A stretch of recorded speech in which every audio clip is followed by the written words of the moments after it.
Hey guys, and welcome back for another car review. And today we have a 2012 Jaguar XJL portfolio. Yep, and if you haven't been to our channel before, I'm just going to let you know how we rate our cars. So what we do is we have 5 stars and we have 4 categories for those 5 stars. So our first category is the exterior styling. The next category is the interior looks, features, and quality. The next category is all around performance. And the last category is just overall drivability. So yeah, without further ado, let's get this started, guys. Alright guys, so first category up is exterior styling. Yep, so overall we think the car looks pretty good. It's actually a pretty long car. And the reason because of that is what we have here today is the Jaguar XJL. And what the L stands for, all it means is long wheelbase. So you have a much longer car and you also have a little bit more room for the rear occupants.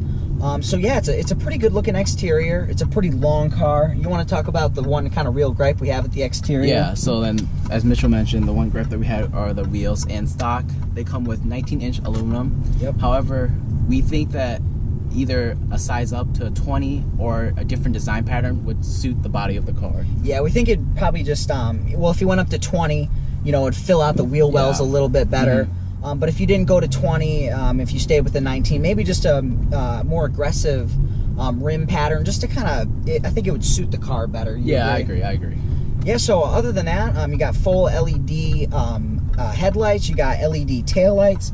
And speaking of the rear, John, you want to talk a little bit about that? So the taillights, this one kind of have like that sloping look, so it slopes down instead of like coming at an angle. And I personally think it suits the car and adds that nice touch of like, it follows the body line. Yeah, and while I certainly don't think it looks bad by any means, I'm not as hot on it as John, but I still think it looks pretty good. I think it may, some points it may look a little plain, but that's not to say that I don't like it. It's just I don't like it as much as John. Yeah, which is fine. Yeah, everyone's. Yeah, I mean, some people are going to like it, some people aren't going to like it as much. That's just personal taste. Mm-hmm. But other than that, it's a pretty elegant exterior, and yeah, that's about it. We like it. Yep. And so moving on to the interior, the color tone in here is really nice with the black leather and the deep wood trim, which adds a really nice touch to the car interior. Yeah, and a cool thing is actually there's a one piece of strip of wood that goes around the dash, and it kind of just makes the whole interior look a little bit more spacious.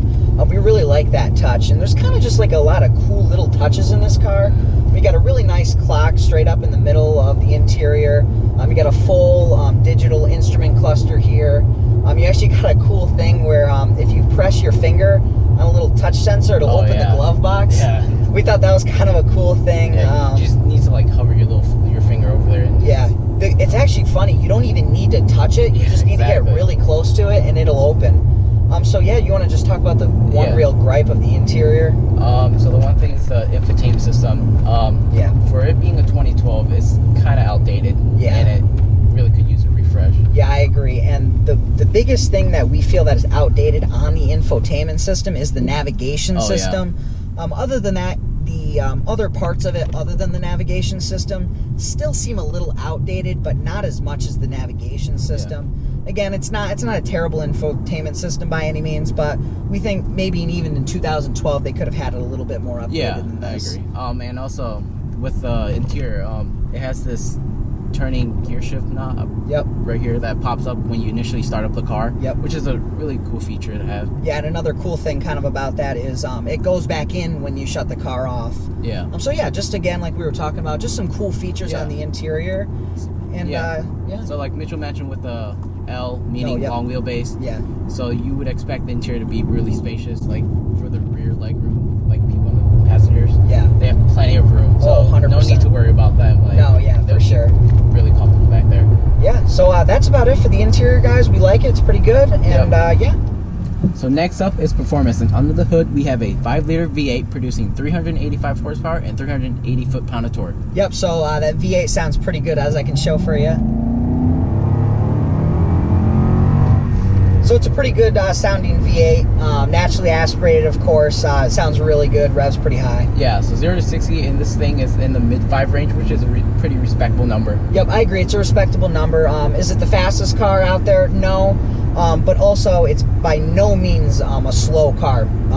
That V8 really makes it feel lively, I'd say. Yeah. And so moving on to the handling, this car is a pretty good handling car for its size. Yeah. And it's pretty flat in the corners. Yeah, it is pretty flat, and it surprised us as we were reviewing this car today how well it did handle. And there's a few things that we can do to the car to make it a little bit more sporty. One thing is called dynamic mode. You have a little checkered flag here, and another thing is on the gear selector, you can put it into S. We'll initiate the manual gear selectors on the paddle shifters. Yep. So yeah, that's about it in terms of that. Behind the wheel, I just want to talk about a few things. The steering is actually a little bit more heavy than one would expect in a luxury car like this. Another thing is the throttle response in terms of downshifting and everything is actually pretty good. I like that part of the car. My one real issue in terms of driving it is the braking. The braking is good itself, but the actual brake pedal is a little too sensitive for my taste personally. Now, is that going to be everybody's taste? No, it's not. But personally, I think it's a little too sensitive for a car like this. Yeah. All right, so moving on to the drivability section. So since this car is a rear-wheel drive car, we wouldn't recommend it for you to drive it in the winter. No, so especially in like the up north states here. You know, like especially where we are in Michigan. 2-6 inches of snow, like it's not. So yeah, it's not an all-season type of car. No, and one thing that it does have going for it though is unlike our review actually of the Corvette Stingray, which go watch that if you haven't watched it. But there's more weight in this car in the rear tires than there would be in a sports car like that. So that's one thing it does have going for it, but still by no means would we recommend this for winter car, especially in the northern states. But other than that, you know, blind spots are not bad at all. You got good visibility out the front, good visibility out the rear, and the sides.